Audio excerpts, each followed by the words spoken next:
여러분, 우리에게는 무조건 누구든지 가지고 계시는 시계가 있습니다. 정확히 말하면 그 시계 이름은 생체 시계입니다. 이상하죠? 해만 뜨면 눈이 떠지고 해가 없는 밤에는 눈이 감깁니다. 그리고 정말 졸립니다. 누가 가르쳐주지 않았는데도 그렇게 됩니다. 아침에 눈 뜨고 밤에 되면 졸리는 것. 그게 안 되면 여러분 약 먹고 자야 됩니다. 그렇죠? 비정상이 되는 거죠. 또 때가 되면은 어쩌죠? 이상하죠? 배가 고픕니다. 아까 분명히 밥 먹었는데 어느 순간이 되면 거짓말처럼 또 배가 고파져요. 여러분은 안 그러시나 봅니다. 신기한 눈으로 쳐다보고 계신데 또 꼭 그때만 되면 밥 먹을 때가 오죠. 아니, 어떻게 이렇게 알아서 착착착 시간이 맞춰서 배가 고프고 밥을 먹어야 될까? 여러분, 이게 정상입니다. 그런데 왜 이런 일이 일어날까?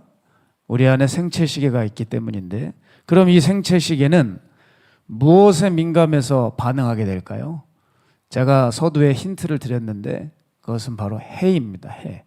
해가 나타나면 눈이 떠지고 어두워질 때는 잠이 오고, 해가 뜨면 전날 먹었던 것이 다 소화가 돼서 다시 배가 고파지고, 해가 지기 전까지는 먹어야 되고, 너무 밤에는 드시지 마시기 바랍니다. 우리 몸에는 이렇게 시계가 있어요. 게다가 또 다른 시계가 있습니다. 역시 생체 시계죠. 주일이 되면 교회 가야지. 그리고 하루를 살다가 예배가 있으면 성경 챙기게 되고 집문을 나서게 되는 거죠. 기쁠 때는 찬송하게 되고, 슬플 때는 기도하게 되고, 죄악이 보일 때는 피하게 되고, 거룩한 일 앞에서는 기뻐하게 되는 일이 생깁니다. 이게 정상입니다. 그런데 이 또 다른 이 생체 시계는 무엇에 민감해서 반응을 하며 움직일까요? 그것은 하나님의 말씀입니다. 하나님의 말씀이 들려지기 시작하면 이 시계가 착착착착 돌아가기 시작해요. 원래 우리 안에 이 시계가 우리 모두 동일하게 장착이 되어 있었습니다. 그런데 어느 날 무엇에 의해 이 시계가 고장이 나버린 거예요. 자, 생각해 보세요. 갓 태어난 아이가 부모의 좋은 성품이 있었기 때문에 좋은 성품을 유전적으로 물려받고 태어났어도 부모의 잘못된 교육이나 안 좋은 환경 속에서 자라게 되면 아이의 인성이 틀어지게 되기 마련이죠. 마찬가지로 우리에게 하나님께서 거룩한 형성을 주셨는데 어느 날 무엇에 의해서 우리는 그 형상을 잃어버리고 만 거예요. 그래서 기쁠 때는 흥청망청 더 놀고, 슬플 때는 원망하고, 심지어 자살하고, 부정적인 마음이 올라오면 거기서 잡혀서 그대로 행동하고, 죄악이 올 때는 물어버리고, 거룩한 일은 부담스러워서 피해버리고, 이런 비정상적인 생체 시계를 우리들이 그만 갖고 말았다는 거죠. 자, 해에 민감하게 반응하는 생체 시계가 고장이 나도 사람이 불편하고 약 먹어야 되고 고통스러운데, 하나님의 말씀에 민감하게 반응해야 되는 또 다른 생체 시계가 고장이 나면 이거는 불편한 정도가 아니라 그 사람이 불에 들어가 소각당해야 됩니다. 근데 사람들은 이상하게 그렇게 고장난 시계를 가지고 있는데도 즉 하나님의 말씀이 들려와도 작동하지 않고, 피리 소리가 들려도 춤추지 않고, 애곡하는 소리가 들려도 함께 울어주지 못하는 이 상태에 빠져 있는 사람들이 있어요.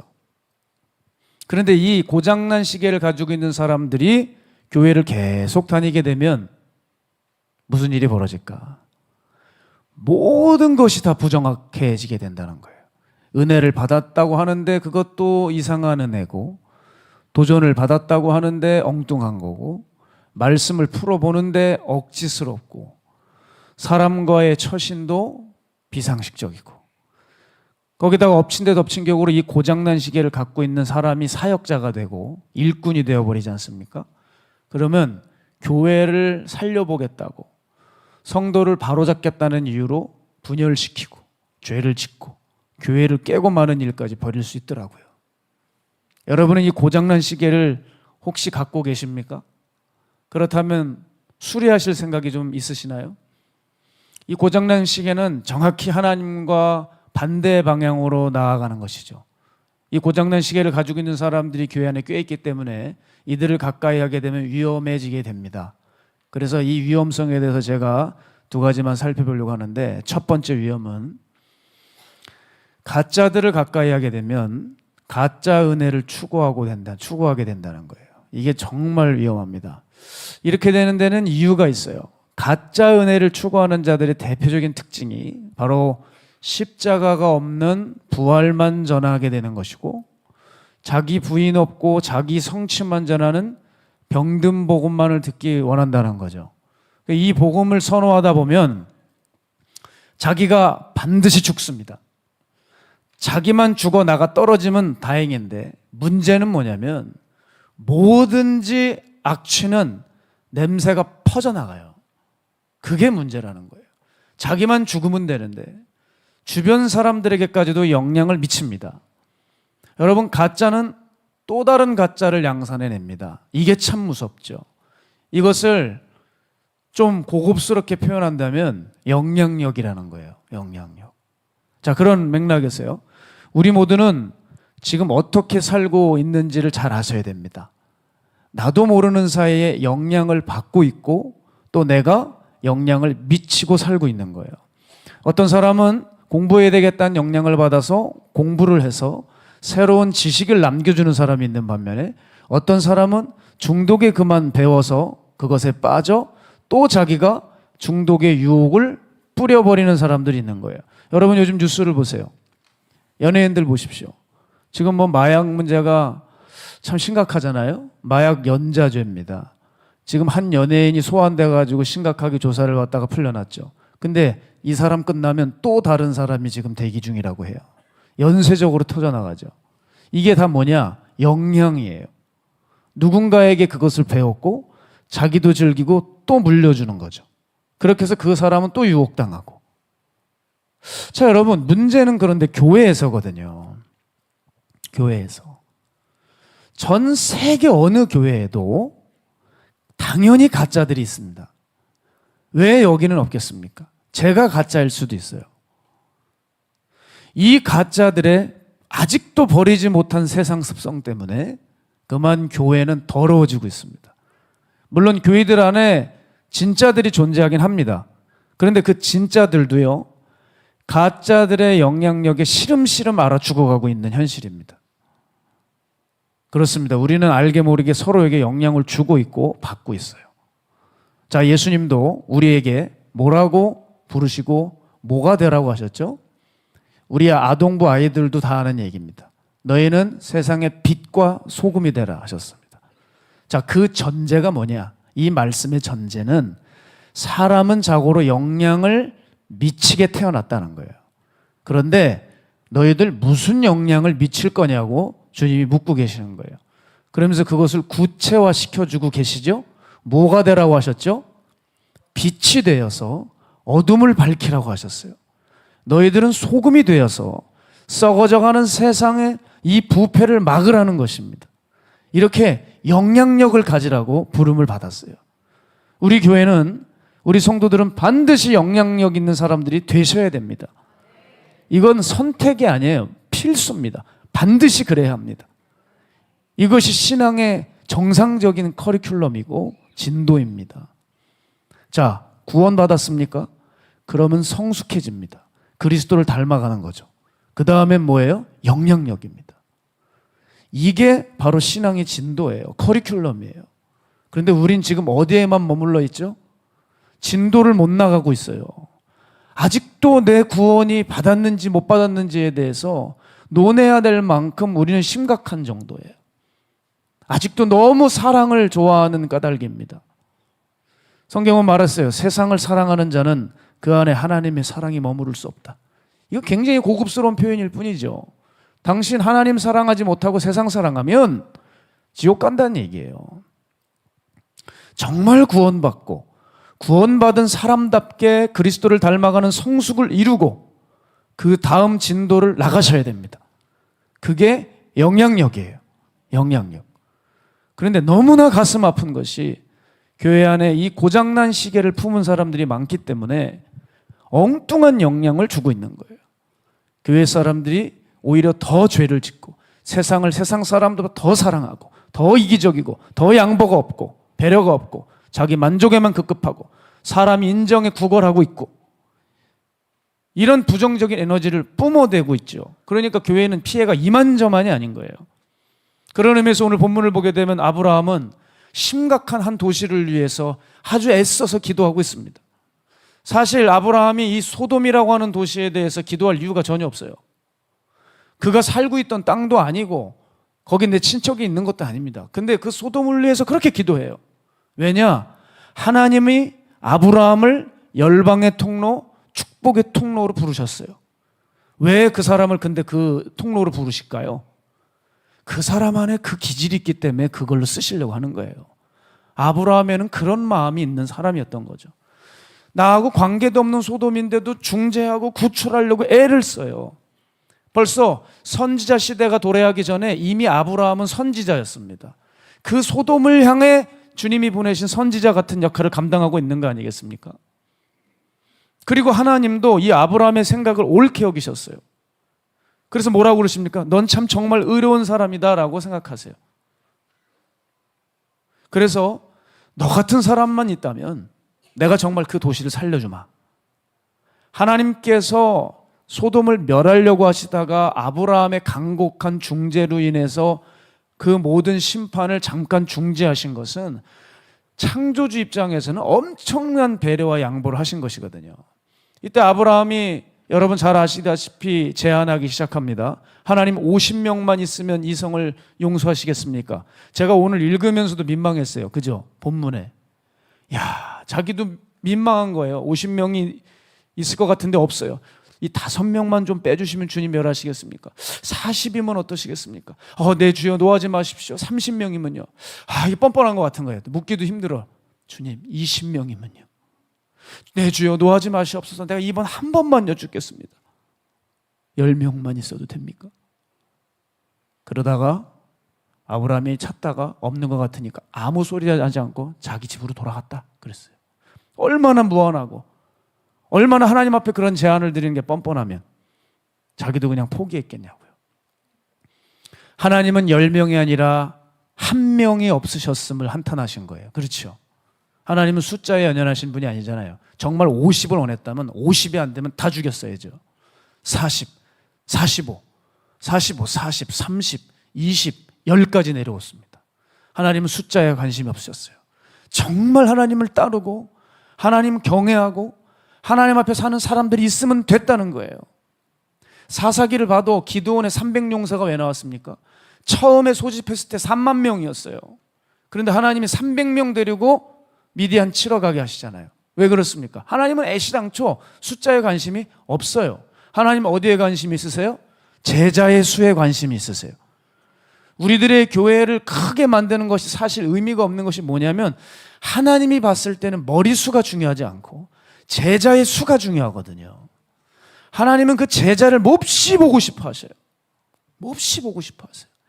그래서 아브라함의 제안에 하나님의 가슴이 뛰었을 수도 있어요. 그래, 내가 멸하려고 했지만 50명만이라도 내 제자를 볼 수만 있다면 45명이라도 40명이라도 30명이라도 20명이라도 10명이라도 내 제자를 볼 수 있다면. 그러나 그 하나님 경외하는 사람 한 사람이 없어서 하나님은 어쩔 수 없이 불을 내리셨어요. 놀라운 사실은 거기 아브라함의 조카인 롯이 살고 있었는데도 그 의로운 사람이었던 그 롯이 그 의로운 사람에 들어가지 못했어요. 그 한 명이 되지 못했다는 거예요. 여러분 이걸 보면 뭘 알 수 있죠? 진짜였던 롯이 영향을 받아버리고 마는 거예요.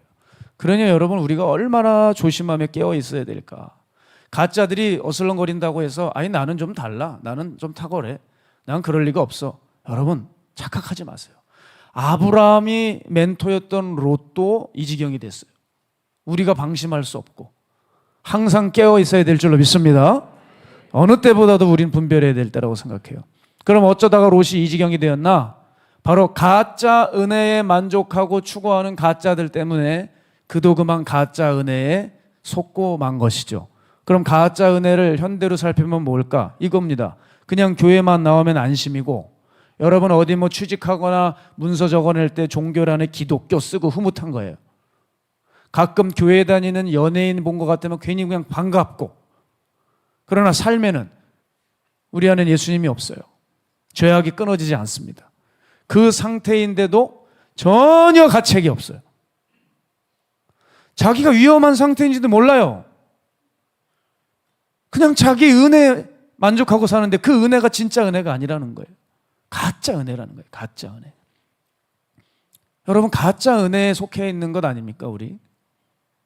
그런 의미에서 제가 교회 안에서 제가 죽는 그날까지 죄에 대해서 아주 민감하게 다뤄야 된다고 생각하는 이유는, 우리가 이 죄에 대해서 제대로 다루지 않으면 교회를 처음 방문하는 초신자들이 시험 들기 때문입니다.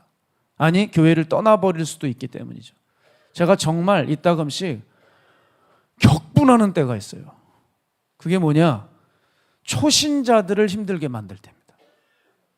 초신자들이 오면 예수님의 제자가 되게 해야 되는데 이 사람의 종이 되게 하려고 하는 사람들이 있어요. 내 편으로 만들고 내 사람으로 만들려고 하는 자들이 있다는 거예요. 교회 안에 꼭 있어요. 그게 사역자건 성도건 꼭 있어요. 자기 사람 만드는 거. 정말 화가 치밀어 올라와요. 왜 자기 더러운 것들을 꾸겨 넣어주냔 말이에요. 그들에게 예수님을 보여줘도 모자랄 시간에 왜 더러운 것들을 알려줘서 그들이 그것을 따라가게 만드냐는 거죠. 세상과 다른 뭔가를 보여줘야 되는데 그들은 처음에 예수 그리스도의 말씀과 은혜에 힘입어서 교회에 와서 이제는 내가 좀 다르게 살아보고 싶고 이제는 내가 살기 위해서 왔는데 그만 그 사람들을 허물어지게 하는 거예요. 여러분, 지금 새생명 축제를 계속 이어가는 3주간이기 때문에 이 가운데는 지금 전도 대상자분들이 VIP분들이 앉아 계시는 분들도 계실 수 있습니다. 우리 교회들이 얼마나 반성하고 있는지 몰라요. 세상과 분명히 다른 것을 보여줘야 되는데 세상과 똑같은 것을 보여주는 그런 교회, 그런 모습들이 우리 안에 너무 많아서 우린 참 고민하면서 기도하고 있는 중이거든요. 저는 걱정이 되는 거예요.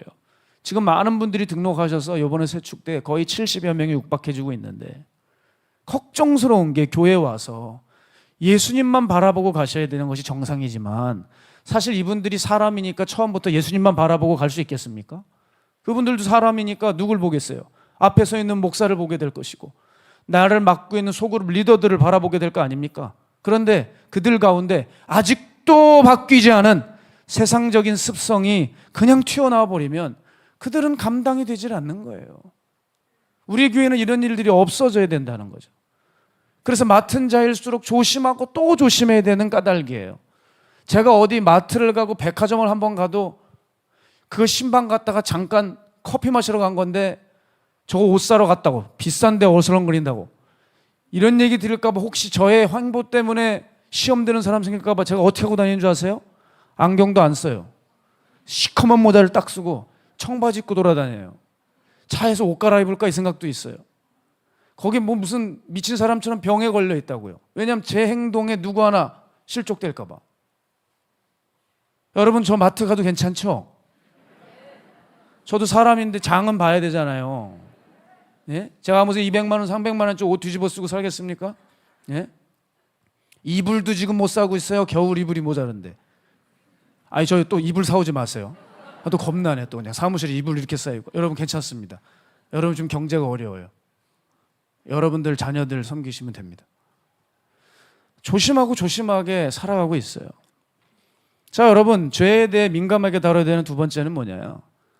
정말 가슴 아픈 게 뭐냐면 진짜들이 타격을 입기 때문입니다. 세워놓은 사람들도 치명적일 수가 있어요. 자, 아무리 신앙 좋은 사람도 같이 속해 있는 교인에게 사기당해 보십시오. 1,000만 원 이상 사기당해 보세요. 자식 인생을 만약에 망쳐놔 보세요. 그거 참고 인내하기가 쉬울까요? 어려울까요? 어렵죠. 무작정 사랑해라, 용서해라, 인내해라, 악을 선으로 갚아라. 우리가 이렇게 쉽게 말할 수가 없어요. 왜? 당해본 사람이 아니거든요. 그걸 너무 쉽게 얘기하면 안 돼. 그죠? 권사님들 조심하셔야 돼요. 기도하시는 권사님들. 그냥 자기 신앙 경륜이 있다고 어려움에 처한 사람들 믿음이 없어, 너가. 기도를 안 해서 그래. 이러시면 안 되는 거예요. 당신이 그 경우를 당하면 어떻게 되겠어요? 상대방 머리 다 뜯어놓을걸요? 무릎 뜯고 귀 뜯고 있을 거예요, 그냥. 그러면서 어떻게 믿음이 없다고 그러고 막 함부로 하냐는 거예요. 여러분, 너무 쉽게 말해서 안 돼요. 사람이기 때문에 신앙이 좋아도 이런 일을 당하면 순간적으로 대응하는 게 연약해질 수밖에 없어요. 그렇기 때문에 가짜의 영향을 받는 것이 진짜들에게도 꽤 위협적입니다. 그래서 옛말에 보면 친구를 사귈 때 배울 것이 없으면 그 친구를 사귀지 말라 그랬어요. 그게 무슨 얘기죠?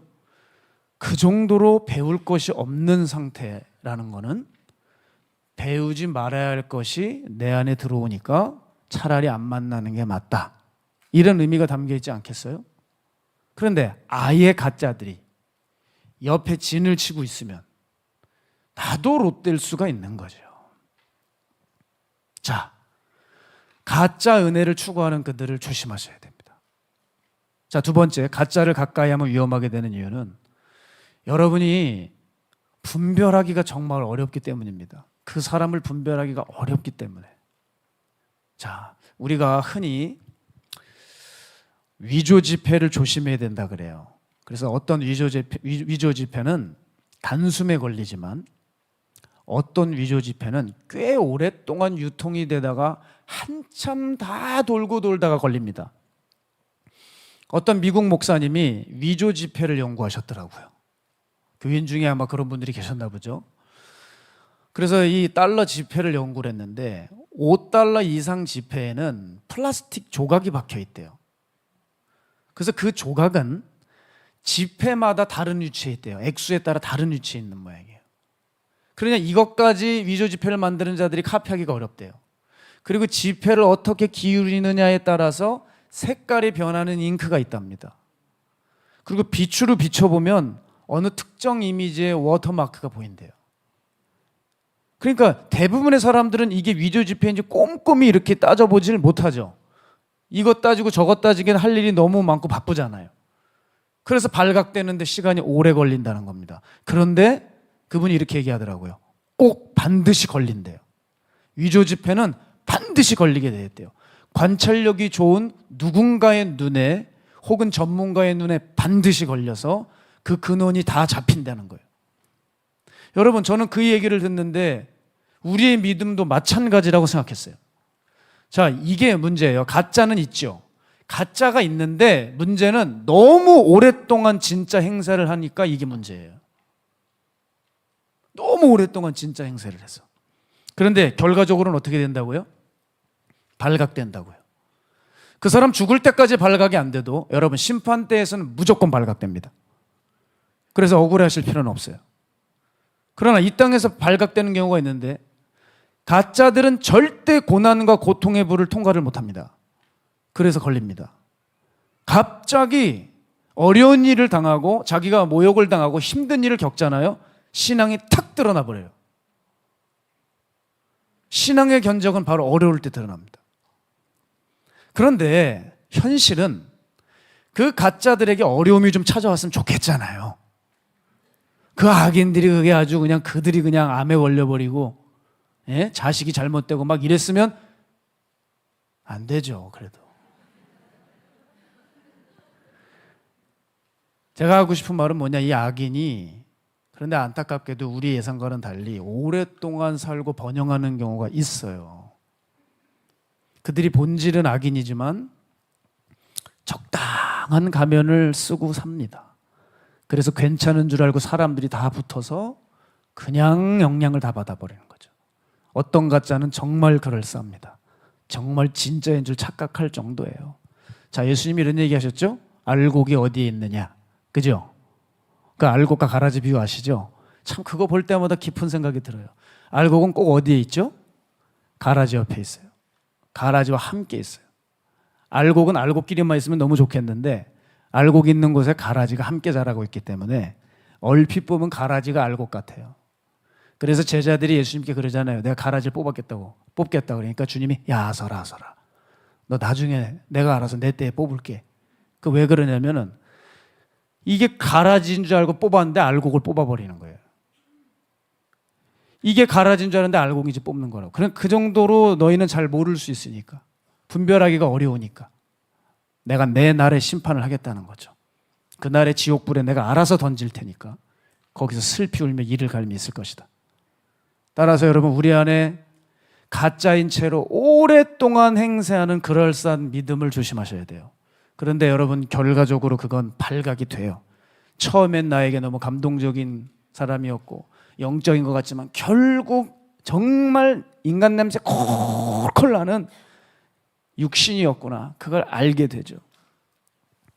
레리 오스본 목사님이란 유명한 목사님이죠. 이분이 이렇게 말씀하셨어요. 진짜 믿음을 공격하고 속이는 경우가 있는데 세 가지로 꼽으시더라고요. 가짜들이 진짜를 공격하고 교회를 흐집어 놓는데 그 가지고 쓰는 무기가 있다는 거예요. 가면이 있다는 거예요. 그게 세 가지래요. 첫 번째, 좋은 의도를 가지고 다가온대요. 두 번째, 높은 도덕성을 가지고 있대요. 세 번째, 신앙의 속도가 빠른 출발을 보인다는 거예요. 가만 생각해 보니까 그렇죠. 여러분, 오늘 이것에 근거해서 잠깐 살펴보기 원하는데, 저는 이 글을 보면서 정말 동의했어요. 저도 수도 없이 강조한 부분이고, 우리 마가의 다락방 교회 새가족 교육에도 여러분 이런 부분들이 적혀 있어요. 지금 새로 등록하신 분들은 그 교육을 받으셨을 겁니다. 자, 첫 번째 뭐죠? 정말 좋은 의도로 도배를 하고 있기 때문에 그 입술의 내용을 들어보면 너무 그럴싸해요. 그죠? 너무 그럴싸해요. 그러니까 다 속아요. 좋은 의도로 어쨌든 한다고요. 그런데 그게 끝까지 가야 말이죠. 그런 의미에서 정말 한국을 볼 때 정말 많은 것이 있더라고요. 특별히 신도시일수록 꼭 들어가는 게 있습니다. 그게 뭔지 아시죠?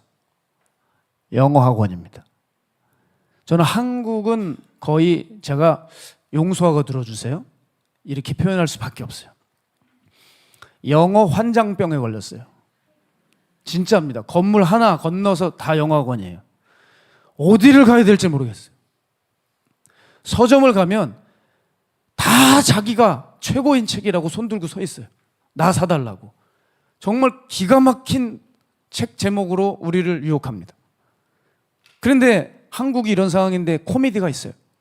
영어를 진짜 못해요. 일본 다음이래요. 치욕적이지 않습니까?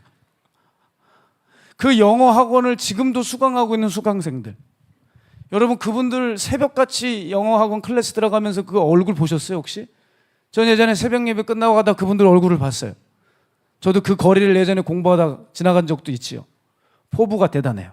계획도 대단합니다. 여러분, 그들도 영어를 잘하고 싶어서 가는 거예요. 좋은 의도를 가지고. 근데 며칠 가다가 관둬버리죠. 귀가 팔랑돼서 또 좋은 학원이 있다고 하면 글로 가고, 또 좋은 선생님이 있다면 글로 가고, 또 교재 좋은 거 나왔다면 거기 가가지고 기웃대고. 교회도 똑같지 않습니까? 정말 교회도 똑같아요. 요즘은요, 목사님들이 엄청 많아요. 그래서 요즘엔 목회자들 사이에서 은근히 물어봐요. 어디 신학대학 나왔냐고. 왜냐하면 제가 아는 분은 분명히 평신도 했는데 4개월 만에 목사가 되셨더라고요. 전 기본적인 코스에서 10년 걸리고 우리 목사님 밑에서 18년 동안 정말 고생 짤짤이 했거든요. 28년이 걸렸는데 4개월 만에 목사고 하나님의 권능을 받은 은사자로 서 계시더라고요. 그럴 때 고개가 숙여져요. 그의 기만 앞에. 저러고 얼마나 사기를 치고 돌아다니까. 아니, 왜 대가를 지불하지 않고 돈으로 저렇게 목사직을 살까? 목사들이 엄청 찍어지고 나오고 있습니다. 엄청 찍어냅니다. 그리고 영향을 주는 교회, 그런데 영향을 주는 교회는 없어요. 그만큼 하나님을 따르고 경외하는 사람이 적다는 얘기죠. 부자 청년을 보세요. 대표적인 사람이죠. 율법을 계속 얘기해요.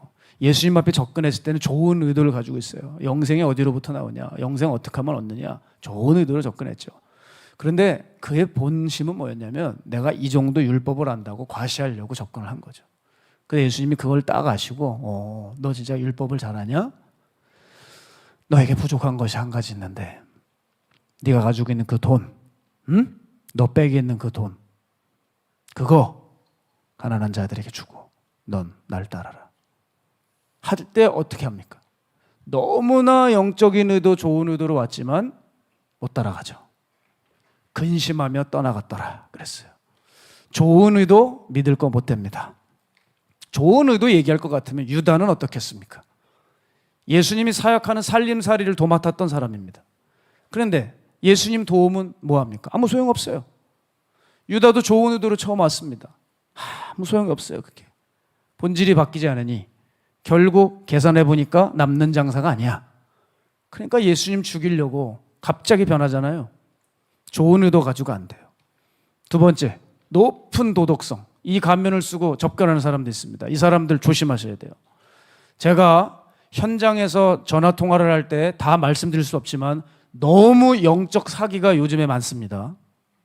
상담의 대부분 80%가 그 문제예요. 그리고 20%가 남편 바람난 이야기예요. 자나깨나 남편 조심하세요.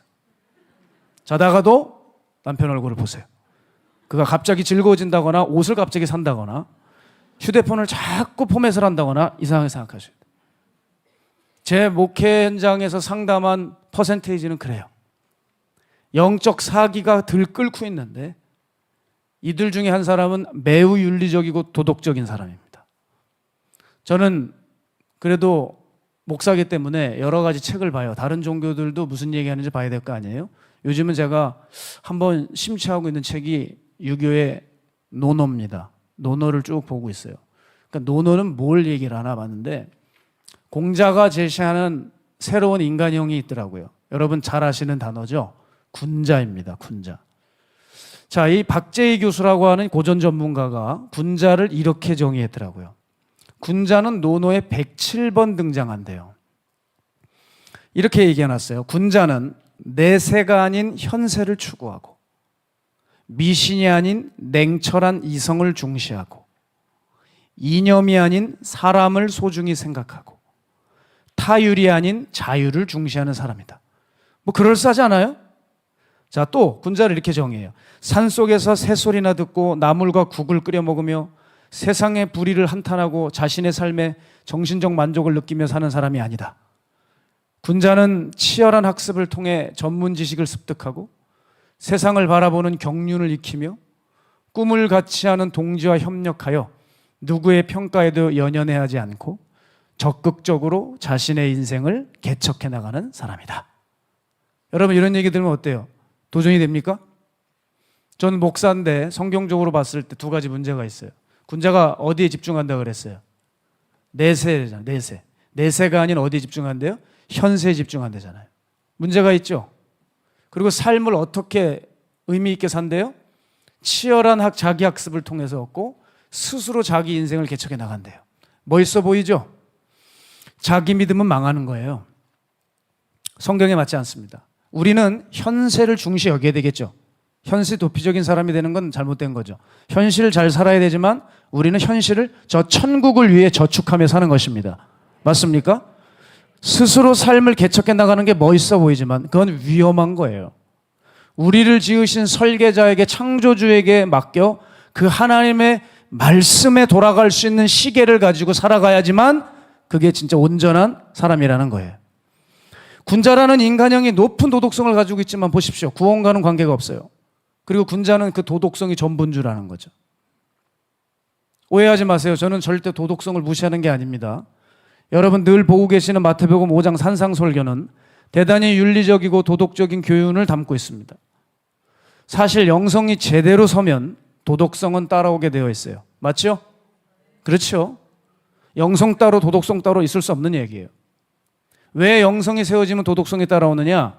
영성의 주체가 예수 그리스도이기 때문에, 예수 그리스도가 가장 고결한 분이었기 때문에 영성이 세워지면 도덕성은 따라오는데, 문제는 도덕 만능론을 얘기하고 있는 교회들이나 세상이 있다는 거죠.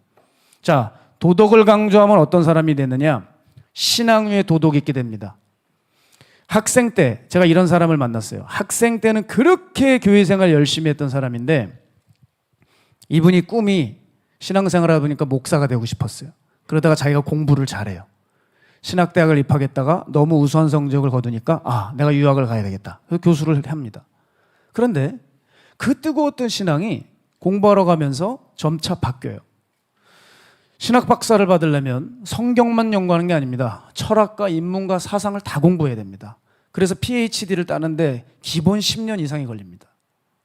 그런데 이 공부를 하면서 그만 종교학적인 사람으로 바뀐 신학대학 교수들이 제가 아는 사람들만 정말 손에 꼽습니다. 너무 많습니다. 최근에도 모 신학대학 총장님이 저에게 이런 얘기 하셨어요. 임 목사 학교 다닐 때 그 사람 있지? 그 사람은 예수를 믿은 사람이 아니야. 그러시더라고요. 예수를 믿은 적이 없어. 그런데 제가 그분을 알거든요. 학생들에게 너무 잘해요. 티칭 능력이 탁월해요.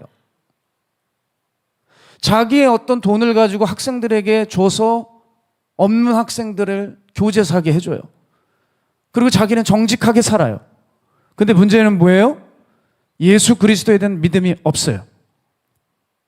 이건 심판의 대상에 불과한 거예요. 따라서 우리가 뭘 추구해야 되느냐? 예레미야 5장 1절이 해답이 될 거라고 봐요. 여기 아브라함의 기도와 비슷한 내용이 나오죠.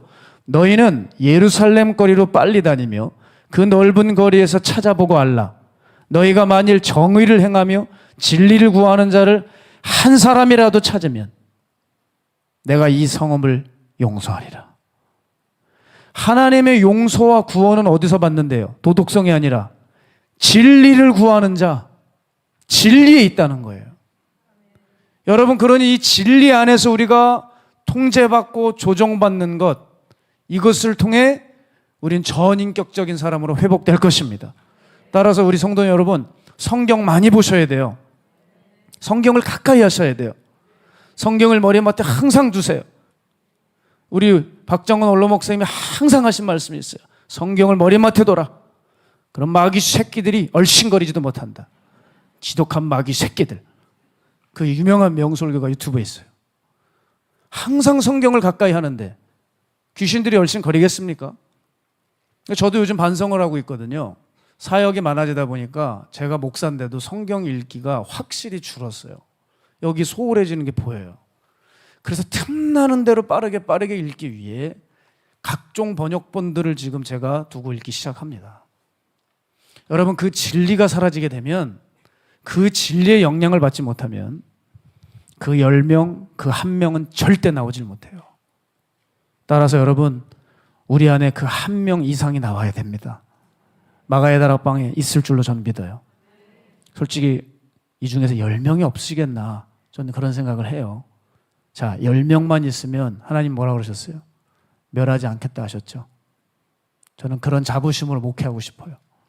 우리 다락방교회 성도님들 의로운 10명이 계셔서 한국은 망하지 않는다. 한국교회 무너지지 않는다. 한국교회 이제 끝났다고 얘기하는 사람들이 많은데 아니다. 진리 안에 서 있는 우리 성도들이 계시다. 그럼 한국은 소망이 있는 거예요. 세 번째는 그 오스본 목사님 뭘 제시했죠? 빠른 출발이었다 그랬어요. 교회 나오자마자 급성장하는 사람들, 수직 상승하는 사람들. 그런데 이걸 아셔야죠. 빠를수록 멈추기가 어렵고 높이 올라갈수록 떨어졌다간 즉사입니다. 예수님이 씨 뿌리는 자의 비유를 이렇게 하셨어요. 길가밭, 돌짝밭, 가시떨기밭, 옥토가 있는데 어떤 씨앗은 밭에 던져졌는데 그 흙에 씨앗이 들어가자마자 얼른 가지가 올라왔지만 돌들이 있어서 뿌리를 내리기가 어려웠다. 그런데 사람들은 얼른 가지가 피우고 싹이 틔우면 이야, 저거 아주 좋은 씨앗이고 좋은 밭이구나 한다는 거예요. 빠른 게 좋은 게 아닙니다. 유명해지는 게 좋은 게 아니에요. 이름난 목사들이 있었습니다. 청소년 사역자들도 많았죠. 여러분 아시죠? 그분들이 성범죄를 일으켰을 때 교회 내에서 수군수군 되는 거로 그쳐진 게 아니라 그 유명세 때문에 그만 대한민국 전체가 술렁거렸어요. 높이 올라갈수록 떨어지면 그만큼 큰일 나는 겁니다. 제 고향에 어떤 한 성도님들 이야기가 뉴스에 빠른 속도로 퍼져나갔습니다. 제가 제 고향 춘천에 그 교회를 뉴스가 이렇게 비춰주는데 어딘지 금방 알겠더라고요. 세 분의 여자 성도님들께서, 권사님들이죠. 연세가 있으세요. 60대 분들이신데 새벽 예배를 마치고 세 분이 이렇게 나오시고 건널목을 걸었는데 어디선가 나타난 수입차가 얼마나 쏜살같이 달려오는지 이 세 분을 그대로 다 쳐버렸어요. 그냥 이 정도로 그냥 세 분을 쳤습니다. 뉴스를 봤을 때 CCTV에 다 찍혔는데 차마 방영을 못해서 치기 직전까지만 내보내더라고요. 그리고 자막 처리하는데 몇 수십 미터를 날아갔대요. 그 순간 이미 심정지 상태가 됐고 세 분 다 즉사했습니다. 얼마나 가슴이 아픈지, 그 교회 어딘지 알고 그 교회 성도님들 누군지 아는데 제가 아는 분들 중에 계시는 건 아닌가. 왜 새벽 예배 드리다가 이런 일을 당해야 될까? 너무 가슴 아팠지만 한 가지 기억하셔야 될 건 너무 빠른다고 해서 좋은 게 아니에요. 그러다가 끝나는 경우가 있더라고요. 이와 같이 여러분, 우리 안에 시계가 있지만 고장난 시계임에도 불구하고 이것이 맞다고 하는 사람들이 있어요. 사랑하는 여러분, 오늘 이 시계를 수리해야 됩니다. 시계를 수리해야 돼요. 그런 맥락에서 이 말씀을 드리고 말씀을 마칠게요. 할 얘기는 좀 있지만 여러분의 주차를 위해서 제가 또 빨리 끝내드려야 되겠습니다. 제가 금요 철야 때도 잠깐 말씀드렸지만 참 설교자로서 이게 어려워요. 이 상황에 꼭 맞는 이야기지만 또 했기 때문에 또 할 수 있을까? 그러나 해야지요. 우리 마가의들 앞방 기도 공동체, 우리 공동체 기도의 어머니신 우리 박현식 전사님이 최근에 이제 담석 시술로 인해서 입원하셨다가 퇴원하셨어요. 그분을 모시고 오면서 그 아드님을 만나면서 대화를 나눴어요. 그리고 늘 이 아드님과의 대화를 나눈 가운데 이분의 말 속에 뭐가 있느냐? 자기 어머니에 대한 원망이 있습니다. 그리고 어머니를 정말 사랑하는데 애증이 있어요. 뭐라 그러시냐면, 나는 어린 시절에 어머니에 대한 기억이 없대요. 어머니는 어느 날 그렇게 마치 출가하신 듯이 교회에 가셔서 자신의 인생을 교회밖에, 성도밖에 몰랐대요. 우리 자식들을 위해서 줘야 될 사랑을 교회 성도들을 위해 다 쏟아부었대요. 송혈교회에서 나와서 방주교회가 생겼는데 그 방주교회가 세워질 때까지 이 박현식 전도사님의 그 눈물 나는 그 기도의 시간이 있었습니다. 세면, 차가운 겨울 그 세면 바닥에서 하나님, 우리 성전을 달라고, 우리 박정원 목사님을 지켜달라고 눈물로 기도했던 그 기도가 있어요. 자기 섬기는 목사를 위해서, 또 그 교회를 위해서, 성도를 위해서 기도하는 진짜 성도는 없습니다, 여러분. 그렇게 기도하시고 자신이 가지고 있는 돈이 여러분 꽤 거액이셨더라고요. 그거 아무도 모르는 얘기죠. 그거 모르는 얘기입니다. 그 아드님 입에서 나왔어요. 그 엄청난 돈이 방주교회에 들어갔다 그러더라고요. 그렇게 심어버린 거예요. 가정이 어떻게 되든 하나님 나라를 위해서, 그 하나님 나라를 위해서 가는 거예요. 이렇게 보니까 자식분들이 다 그래도 신앙은 없으시지만 다 잘 되셨더라고요. 아마 하나님께서 그런 부분을 기억하시지 않으셨을까 생각해요. 여러분, 우리 박현식 전사님을 볼 때 배워야 될 게 저는 한 가지라고 생각해요. 이분은 가면이 없었어요. 제가 이분을 처음 배웠을 때 마가의들 앞방에 올라오면 저 항상 성전 입구에서 그 추운 겨울날 젊은이들도 추워서 오들오들 떠는 그때에 이불 같은 것을 뒤집어 쓰시고 그렇게 손을 드시고 할렐루야 할렐루야 하시면서 온 전성도를 맞아주셨어요. 처음 그분을 뵀는데 눈빛을 봤는데 예사롭지 않았습니다. 저분은 진짜 기도하는 분이구나. 여러분, 제가 진짜 두려워하는 사람이 있어요. 기도하는 사람들입니다. 박보영 목사님의 눈을 진짜 가까이서 봤습니까? 보고 싶으시죠? 두렵습니다. 박현식 전사님도 그러했습니다. 박정원 목사님 말할 것도 없고요. 저는 기도하는 사람들의 눈빛이 제일 무서워요. 정말 무서워요. 모든 걸 알고 계시는 박 전사님의 눈빛이었어요. 지금도 가끔 섬기고 교제 나누고 할 때, 요즘도 가끔 말씀하세요. 그럴 때 섬뜩섬뜩 놀랄 때도 있어요. 어쩜 사람들에 대해서 정확하게 그렇게 말씀하시는지. 저는 우리 안에 버려야 될 것이 있다고 생각해요. 우리 안에 붙은 것들이 너무 많아요. 그렇지 않습니까? 너무 종교적인 것들이 우리 안에 도배를 하고 있어요. 그리고 내가 진짜인 양 그렇게 도배를 해요. 십자가를 날마다 쳐다보면서도 우리는 죄인임을 인식을 못해요. 의사는 인간의 질병을 연구하는 사람이라면 목사는 인간의 본질을 연구하는 사람인데, 아무리 신학책을 보고 수많은 책을 읽었어도 인간의 본질은 여러분 딱 두 자밖에 아니었어요. 제 공부의 결과 죄인이었습니다. 그 죄인이었기 때문에 그리스도가 필요했던 것이고, 그 죄에서 지옥에서 구출해내는 것이 이 땅엔 아무것도 존재하지 않는데 건져낼 수 있기에 보혈의 능력이라고 말하는 거예요. 능력을 아무데나 갖다 붙이면 안 되죠. 인간이 할 수 없는 일들을 해낼 때만 능력인 거죠. 너무 능력을 사람에게 너무 갖다 붙인 것 같아요.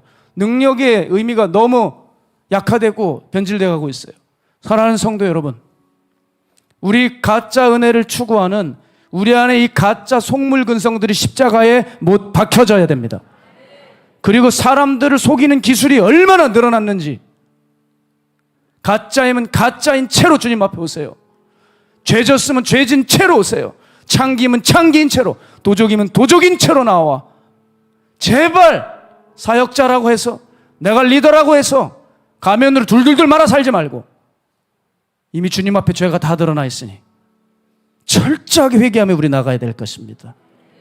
우리 그럴 때 소망 있는 성도와 교회가 돼요. 주께서 우리를 부르실 때 세상의 빛과 소금이 되라 하셨던 그 빛이 되고 소금이 되는 영향력을 미치는 우리가 될 줄로 믿습니다. 우리 시간 함께 이 찬양하면서 준비하신 여러분 하나님 앞에 봉헌하겠습니다. 기도하겠습니다. 하나님, 부정한 마음, 하나님 속이는 마음, 오늘 이 시간 예배에서 다 들통나게 하시고 발각되게 하여 주셔서 십자가에서 완전히 처리될 때 훗날에 가장 자유롭고 가장 편안하고 가장 유익의 그날을 맞이하게 될 것입니다. 가짜 은혜를 추구하지 않게 하여 주시옵시고, 사람들이 하여금 분별하지 못할 만큼 우리의 가면을 다 벗겨주셔서 이제는 진실된 믿음의 종들이 되게 하여 주시옵소서. 지금 이곳엔 성부, 성자, 성령, 살아계신 하나님의 사랑과 은혜와 사람을 바꾸시는 능력이 이제 하나님 진짜 되기로 작정한 주의 백성들 머리 위에, 가정 위에, 직장 위에, 사업체 위에, 또한 우리 박보영 목사님의 그 거룩한 사역 위에 이제로부터 영원토록 함께 하시기를 간절히 축복합니다. 아멘.